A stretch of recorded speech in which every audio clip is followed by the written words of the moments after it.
वो नियाज, तो तेरे तो बड़े शब शबा है, बड़े ठहके हैं। इधर तो माशाल्लाह बड़ी रौनकें लगी हुई है, और अब तू गुफ्तगू भी बड़े चौधरियों की तरह करने लग पड़ा। ओ बैठ यार, हम किसी चौधरी से कम है। वैसे आपस की बात है लाला रहमत, यार जब से उस इलाके से कूच करके इधर राजनपुर आया हूँ ना, तो अपने तो बारह न्यारे हो गए, रब की रहमतें हो गई हैं। अपना मुझे भी कोई गुर्बत आ दे, मैं तो गुर्बत के हाथों मर गया हूँ। मैं तो कहता हूँ तू भी अपनी जमीन बेच दे, और मेरी तरह इधर राजनपुर में ना ज्यादा जमीन ले ले। आपस की बात है, वो क्या देती है वो जमीन तुझे? बता, बोलता नहीं। अपना नियाज, तुझे तो पता है कि शहर हमारे पिंड के करीब आ रहा है, अब तो यहाँ भी जमीन बड़ी महंगी हो जाएगी। ओ कोई नहीं होनी महंगी मूंगी। अच्छा चल, हो भी गई तो क्या है, जितने पैसे तुझे मिलेंगे वो खर्च हो जाएंगे, और फिर आपस की बात है बाकी जिंदगी कैसे गुजरेगी। वो बात तो तेरी दिल को लगती है, लेकिन कोई मशवरा दे दे मुझे। मशवरा तो मैं तुझे ऐसा दूंगा ना कि तू अपने इस यार को सारी हत्ती दुआएं देगा। अच्छा? हाँ बिल्कुल। ले अब गौर से मेरी बात सुन और समझने की कोशिश कर, है?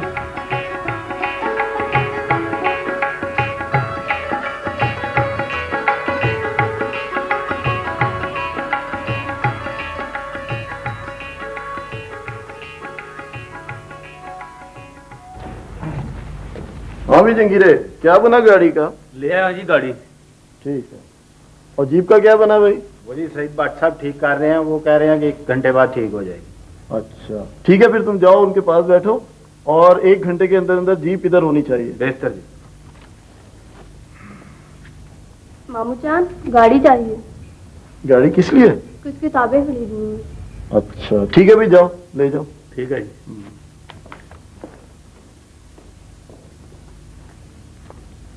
सलाम चौधरी साहब। वालेकुम सलाम। आओ भी आओ, बैठो। मेहरबानी। सब खैर है ना?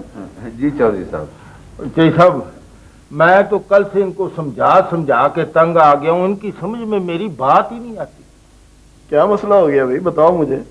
चौधरी साहब, आप हमारे इलाके के बड़े हैं जी, तो हमने सोचा कि हम फैसले के लिए आपके पास आए। जय साहब, आपको तो पता है कि यहाँ पे मेरे पास थोड़ी सी जमीन है, गुजर औकात बिल्कुल नहीं होती। चौधरी साहब, मैं चाहता हूँ राजनपुर जाके चौखी सारी जमीन खरीद लूँ और मछली का फार्म शुरू कर दूँ, साथ गुजर औकात अच्छी हो जाएगी। और दूर के ढोल सुहाने होते हैं रहमत, यहाँ चंगी भली जमीन तो है तुम्हारे पास। चौधरी साहब, यही मैं इनको कहती हूँ कि इनको अपने छोटे भाई और उनके बच्चों का ख्याल तो करना चाहिए। और वैसे भी अगर जमीन बिक गई तो हम कहाँ जाएंगे और हम खाएंगे कहाँ से? और चौधरी साहब, सबसे बड़ी ये बात कि ये हमें हमारा हिस्सा देने के लिए तैयार नहीं है। चौधरी साहब, आपको पता कि इसकी 2 कुड़ियां हैं और मैं अपनी औलाद से ज्यादा उनको प्यार करता हूँ, और चौधरी साहब मैंने फैसला किया है कि उनकी शादी भी अपने घर में करूंगा। और तुम्हारा कौन सा कोई बड़ा बेटा है जिसने भाई बीजी कर दी है? चौधरी साहब, लड़कियों का नसीब अल्लाह उन्हें देगा, लेकिन हमें हमारा हिस्सा तो मिलना चाहिए ना। देखा वो कैसे रखने डाल रही है ये तेरे मेरे में है, और तू मुंह में पुंगड़ियां डाल के सिर्फ देख रहा है। तो साहब, आप इससे पूछे कि जमीन की तकसीम हो सकती है? चौधरी साहब, अल्लाह का हुक्म तो यही है ना जी कि जिसका हक है उसे मिलना चाहिए जी। मुद्दई सुस्त गवाह चुस्त, हिस्सा तुम्हारा है, लड़ाई तुम्हारी जनानी कर रही है। यही बात मैं कह रहा हूँ है। ओए अगर तुम्हें जमीन चाहिए ना तो जाके अदालत का बुआ खड़काओ। क्या कह रहा है रहमत, सोच समझ के बात कर। मेरे सामने इनको अदालत की धमकियां दे रहा है। धमकियां मैं नहीं दे रहा जी, तो सब बिल्कुल धमकियां नहीं दे रहा। आप खुद बताएं कि इस जमीन की तकसीम हो सकती है? देखो भी, मैं तुम्हारा फैसला नहीं कर सकता। जब तक तुम सब लोग राजी नहीं होगे उस वक्त तक कोई फैसला नहीं हो सकता। अच्छी तरह सोच लो, समझ लो, हफ्ते 10 दिन में फिर आ जाना। उठे उठे, वो चल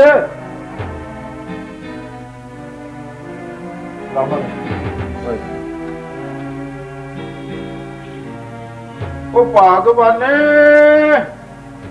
1.5 घंटा हो गया है, कुट पानी का मांगा था, पानी नहीं मिल रहा इस कार में।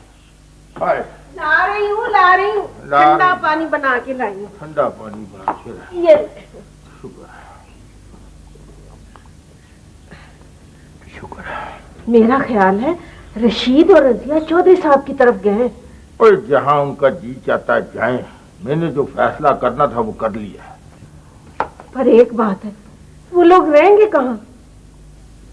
जहाँ मर्जी रहे, हमें क्या इस बात से।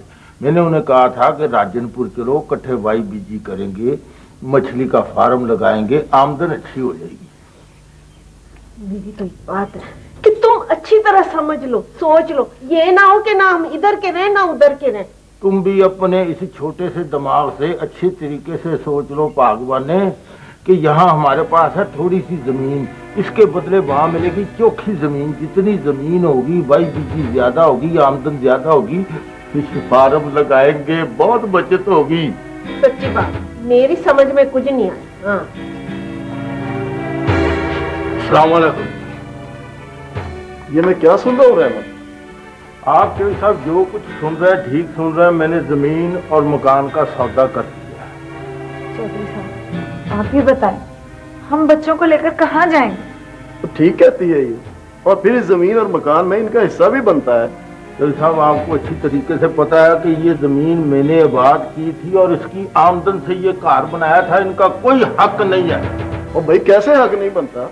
ये जमीन अल्लाह बख्शे तुम्हारे अब्बे के नाम की है। और मैं इनको कह रहा हूँ कि राजनपुर चलो मेरे साथ। भाई जब ये नहीं जाना चाहते तो क्यों मजबूर करते हो इनको? देखो रहमत, अभी ये गांव ही है। बेशक शहर नजदीक आ गया है, लेकिन अब भी लोग जात बरादरी का ख्याल रखते हैं, और तुमने तो हद ही मुका दी है। तो जी मैंने उनको जबान दे दी, अब कुछ नहीं हो सकता बस। और ठीक है, फिर देखता हूँ मैं किस तरह तुम इन लोगों को मकान से बेदखल करते हो। मकान इनको दे दो, जमीन के पैसे तो वैसे ही हमें मिल चुके हैं। और ठीक है, रखो मकान तुम अपने पास। मकान याद ने आज बंजर जमीन तो काफी मिल गई है, लेकिन उसको ठीक ठाक करने के लिए रकम की जरूरत है।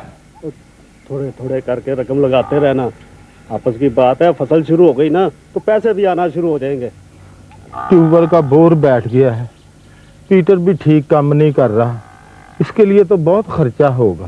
तो तू अभी से घबरा गया? हिम्मत से काम ले, तेरे भी वारे न्यारे हो जाएंगे मेरी तरह। अल्लाह तेरी जुबान मुबारक करे यार। खुदा हाफिज़ अब्बू, खुदा हाफिज़। अस्सलाम वालेकुम। क्या हाल है तेरा? कितनी देर बाद तू आई? मैं ठीक हूँ, तू? हाँ बैठ ना मेरे और पास सुनाओ। बैठ। मैंने कहा तू तो अपनी तियों को स्तानिया बनाएगी। नहीं, उस्तानिया बनाने में हर्ज कोई नहीं है। तालीम से कुछ आता ही है, जाता नहीं है। हाँ, मैं इनको इसलिए बढ़ा रही हूँ कि कल को अपने पाँव पे खड़े होकर किसी पे बोझ ना बने। ये तो तू सही कह रही है, लेकिन वो कल सकीना कह रही थी कि रहमत नाराज होके चला गया। सकीना को भला क्या पड़ी हमारे मामले में टांग अड़ाने की? सारी जमीन उन्होंने बेच दी, तुझे तो उसमें से कुछ ना दिया। अल्लाह का बथेरा शुक्र है। अस्सलाम वालेकुम। वालेकुम सलाम। क्या हाल है रशीदा? ठीक ठाक। अच्छा मैं अब चलती हूँ, खुर्शीद का अब्बा आने वाला होगा ना। अच्छा रशीद। अच्छा बहन, अल्लाह हाफिज़। काकियां स्कूल चली गई? हाँ चली गई। वो तो स्कूल चली गई, पर अब घर का खर्चा कैसे चलेगा? ना कोई जमीन रही ना आमदनी। पैसा ना होने का मतलब ये है कि हम काकियों को स्कूल से उठवा लें? ओहो, मैंने ये तो नहीं कहा। हर बात का उल्टा मतलब निकालती हो तुम। चलो छोड़ो। अच्छा बताओ हमारे घर वाले कैसे हैं? ठीक है, वो तुम्हारे बड़े भाई की फसल अच्छी हुई है इस दफा। अच्छा, तो तुमने बात की? नहीं, बात नहीं कर सका मैं। सच्ची बात तो ये है रजिया की, मुझे बड़ी शर्म आती थी मांगते हुए। चलो छोड़ो, मैं खुद ही बात कर लूंगी। देखता हूँ मैं, वो देखता हूँ तुम दोनों को, संभाल अपने इन दोनों लाडलों को। क्या हुआ, क्या किया है? हर वक्त इनके पीछे ही पड़े रहते हो तुम। कोई मैं तो बेऔलादा ही था। हाय अल्लाह, क्यों ना शुक्री करते हो? क्या कर दिया इन्होंने? ना कोई करीब घर है, ना कोई संगी, ना साथी। 24 घंटे खाले पे नाते हैं या बेरियां तोड़ते रहते हैं ये। तो यहाँ कोई स्कूल भी नहीं है जो इनको दाखिल ही करा दे। घर में क्यों नहीं पढ़ते? ना घर में कौन पढ़ाए? कौन पढ़ाएगा? तू भी अनपढ़, मैं भी अनपढ़। ओए ओए, कल से तुम लोगों ने मेरे साथ जाना जमीनों पे काम करने के लिए। ना ये क्या करेंगे उस बंजर जमीन पर जाकर? आखिर जाना काम करने के लिए। खुदा बेड़ा गर्क करे उसका, न्याज का, जिसने तुम्हें पुट्ठी मत दे दी, यहाँ ला के तुमने हमें डाल दिया। रोटी के भी लाले पड़ गए हमें। ओए, सारे पैसे तो जमीनों पे लग गए, अब उनकी आबादी करने के लिए मैं कहाँ से पैसे लाऊं? वालेकुम अस्सलाम। बेटा बेटा कैसे हो? राफिया पुत्र, तेरा क्या हाल है? ठीक ठाक। आओ बैठो बैठो बैठो। तुम्हारा स्कूल कैसा चल रहा है? ठीक ठाक मामू जी। माशाल्लाह, शाबाश शाबाश। चलो अपने कपड़े बदलो, मैं आकर खाना तुम्हें देती हूँ, ठीक है? जाओ खाओ। नजर, हाँ मैंने तुमसे एक बात करनी थी। अब बताओ क्या बात? नजर, तुम्हें तो पता है ना कि आजकल हमारे हालात बहुत खराब जा रहे हैं, और जो कुछ हमारे पास था भी ना, वो भी आहिस्ता आहिस्ता खत्म हो रहा है। कमाल है, तो इसमें घबराने वाली कौन सी बात है? मैं कल ही गाँव जाकर जहूर के हाथों कुछ रकम भिजवा दूं। नहीं नहीं, अल्लाह तुम्हें बहुत दे। मेरा मतलब ये नहीं था, मेरा मतलब है कि तुम थोड़ा सा मुझे उधार दे दो। हाँ, उधार को छोड़ो, आप ये बताओ कि आप इसका करना क्या चाहते हो, क्या काम करना चाहते हो? नजर, मैंने सोचा कि हम लोग ना साबुन का कारखाना लगाए। साबुन का कारखाना? वैसे ये ख्याल आप लोगों के दिल में आया कैसे? नजर, जब हम छोटे से होते थे ना, तो सामने हमसाए में बेजी साबुन बनाया करती थी, और मैं तब सोचा करती थी कि क्यों ना ढेर सारा साबुन एकदम से ही बना लें। तो उसी से मुझे ख्याल आया कि हम कारखाना क्यों ना बना लें। बहरहाल मैं आप लोगों के लिए जो कुछ कर सका जरूर करूंगा। भाई, मैंने आपको बहुत तकलीफ। इसमें भला तकलीफ की क्या बात है? हम एक छोटा सा साबुन का कारखाना लगाना चाहते हैं। इसके लिए क्योंकि आप कारोबारी आदमी हो, हमें आप बेहतर मशवरा दे सकते हो, इसीलिए हम आए। सच्ची बात बताऊं बहन, इस काम में मुकाबला बहुत ज्यादा है। बड़ी बड़ी फैक्ट्रियां आ गई हैं जो अब देसी साबुन बनाती हैं। लेकिन बूटा साहब, मैंने तो सुना था कि इसमें बड़ा फायदा है आजकल। ओहो, बाहर से तो सब अच्छा लगता है, इंसान किसी काम में घुसे तो तब पता चलता है। लेकिन भाई, हमें ये आप बता दें कि इसमें कितना का सरमाया लगेगा और हमें क्या क्या करना पड़ेगा। बहन, आप ऐसे क्यों नहीं कर लेते? आप मेरा कारखाना क्यों नहीं खरीद लेते? भाई, इतनी तो हमारे में हिम्मत है नहीं, क्योंकि हमारे पास इतना सरमाया नहीं है, और जो भी हमें करना है ना, हमें आहिस्ता आहिस्ता करना है।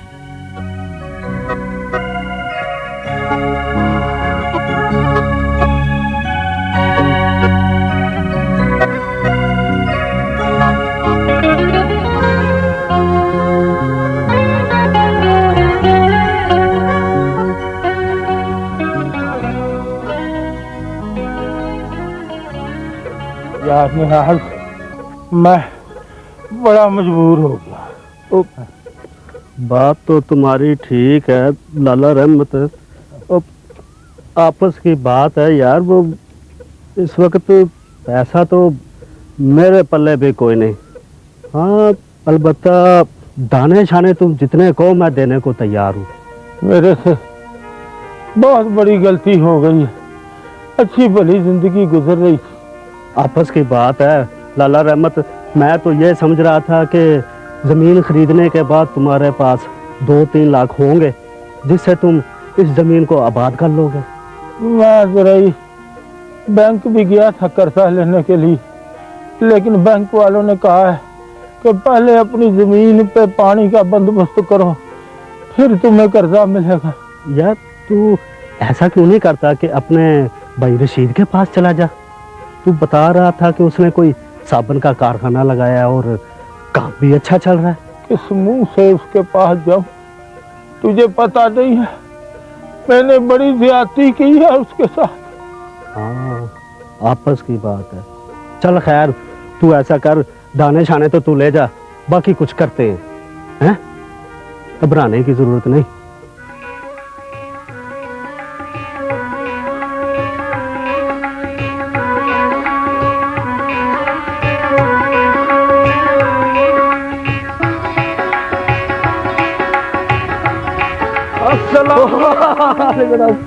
क्या हाल है सिद्धू? फर्स्ट क्लास कब आए हो दुबई से? अभी दुबई से आ रहा हूँ। अच्छा अच्छा यार, इस वक्त तो मैं जल्दी में हूँ, शाम को इंशाल्लाह मुलाकात हो। ओके ओके जानी, अल्लाह हाफिज, अल्लाह हाफिज।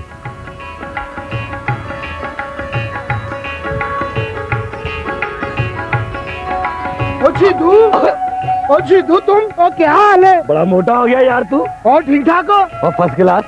लगता है सीधा एयरपोर्ट से आ रहे हो। हाँ यार, मैं अभी आ रहा हूँ। और तुम लोग सुनाओ, क्या हाल चाल है? हमारा हाल क्या पूछते हो यार, वही बुरे हाल बांके दिहाड़े। यार स्कूल से भागने वालों का हमेशा बुरा ही हाल होता है, लेकिन मेरी एक बात याद रखो, जो लोग स्कूल में जाके तालीम हासिल करते हैं ना, वो तरक्की कर जाते हैं। ये खाली मैदान था, अब ये कोई साबुन की फैक्ट्री बन गई है। जमाना बड़ी तरक्की कर गया जनाब सिद्धू साहब। ये फैक्ट्री कुछ साल पहले खाला रजिया ने बनाई थी। अब इसमें बहुत काम होता है, दिन में 3-3, 4-4 गाड़ियां भर भर कर जाती है साबुन की। देखो कितने गरीब लोग थे, साइकिलों पर फिरते थे, अब बड़ी बड़ी गाड़ियों पर घूमते हैं। यार सिद्धू, हमें भी दुबई ले चलो, हम तो यहाँ रुल गए यार। यार जो लोग अपने मुल्क में कोई काम नहीं कर सकते, वो बाहर के मुल्क में जाके क्या काम करेंगे? मैं जब गया था ना, तुम लोग ताश खेल रहे थे। आज मैं 2 साल के बाद वापस आया हूँ, तुम वहीं ताश खेल रहे हो। तुम लोग एक काम करो, यहाँ बैठ के ताश खेलते रहो। मैं चलता हूँ, शाम को मुलाकात होगी। ओके, अल्लाह हाफिज।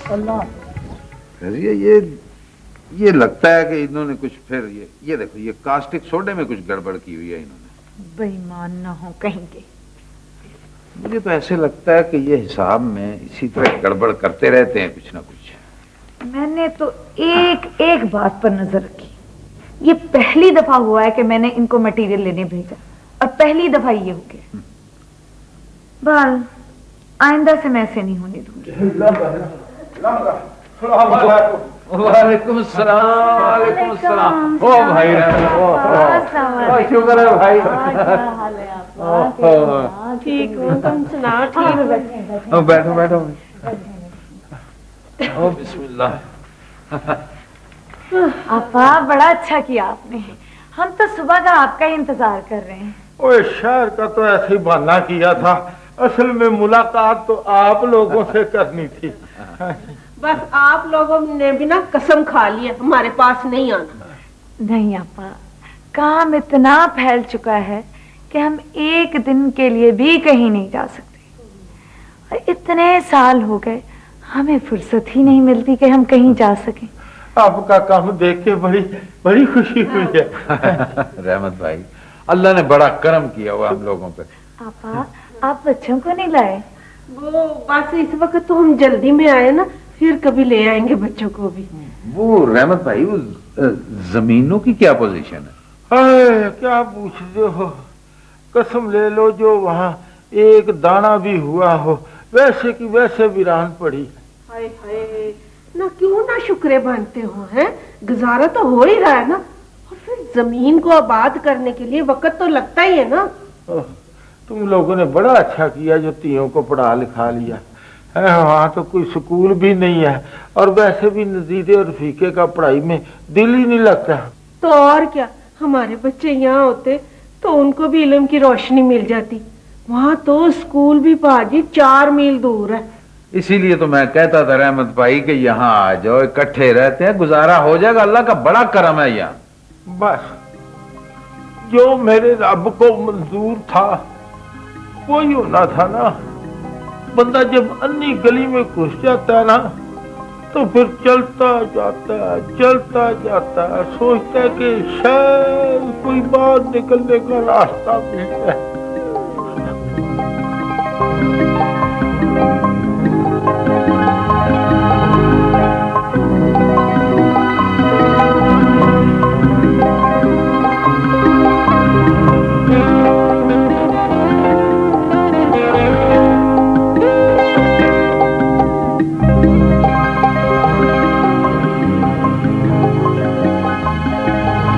बेगम साहबा, चाय ले आऊं? हाँ, चाय की बहुत शिद्दत से जरूरत है। गरम गरम चाय, और वो जो नमकीन बिस्किट पड़े ना उधर, वो वाले लेती हैं। जी बहुत बेहतर।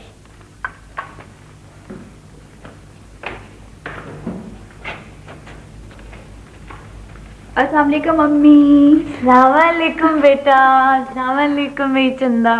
क्या हाल है बेटा, ठीक हो? आंटी। जीते रहो बेटा। कैसे हो? बैठो बैठो बैठो बैठो। क्या हो रहा है अम्मी? और अब्बू कहाँ हैं? बेटा अब्बू तो कारखाने गए हुए और आज बहुत ढेर सारा काम था, बहुत सारा माल जो ना दूसरे शहरों में जाना था। एक्चुअली सही जो है वो लंदन जा रहे हैं 2 हफ्ते के लिए। अच्छा, तो किस लिए बेटा? आंटी, लंदन में मेरे दोस्त ने ऑफर दी है, वो हमारे बिजनेस में कुछ पार्टनरशिप करना चाह रहे हैं। और हाँ आंटी, वो इसी शहर का रहने वाला है। दस उसने वहाँ पे वॉशिंग पाउडर का यूनिट लगाया हुआ है और वही काम वो यहाँ पे शुरू करना चाहता है। जरा एहतियात से देख लेना, क्योंकि वॉशिंग पाउडर इंडस्ट्री में दाखिल होना बेटा बहुत मुश्किल है। आपकी बात तो सही है आंटी। मेरी अम्मी इस बिजनेस में अथॉरिटी है, इसमें तो शक की कोई गुंजाइश नहीं है। आंटी, इस बिजनेस के सारे ट्रिक्स आपकी फिंगर टिप्स पर हैं। आंटी, कभी कभी मैं ये सोच के बहुत हैरान होता हूँ कि बिजनेस तो अंकल करते थे, लेकिन आप इस बिजनेस के बारे में इतनी मालूमात कैसे रखती हैं? नहीं बेटा, सभी कुछ तो वो करते थे, मैं तो सिर्फ उनका साथ देती थी। और कुछ फैसले ऐसे भी थे जो मेरे अपने थे। बेटा कुछ फैसले बहुत अहम होते हैं। आज भी मैं सोचती हूँ अगर रहमत भाई के साथ हम ये जगह छोड़ चुके होते तो क्या होता। तो होना क्या था अम्मी? वही होता जो रहमत अंकल के साथ हुआ। ये तो आपने अच्छा किया कि हम सब बहनों को पढ़ा लिखा दिया और आज हम सब बहनें कितनी अच्छी लाइफ गुजार रही हैं। अच्छा छोड़ो बेटा, कपड़े जाके चेंज करो, फ्रेश हो जाओ, मैं उतनी देर में गरम गरम चाय बनाती हूँ।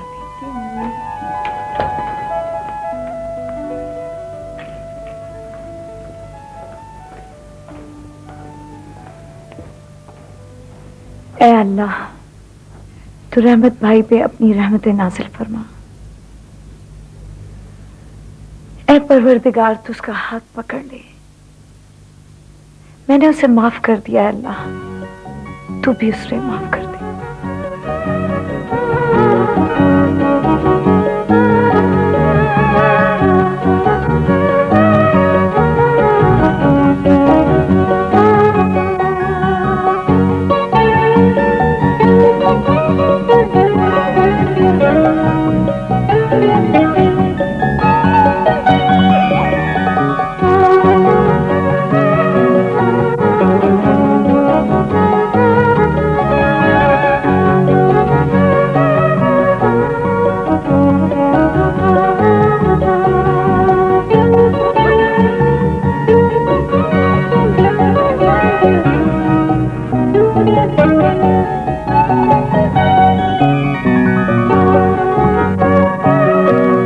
आज का खवातीन टाइम बस इतना ही। कल फिर हाजिर होंगे नए प्रोग्रामों के साथ।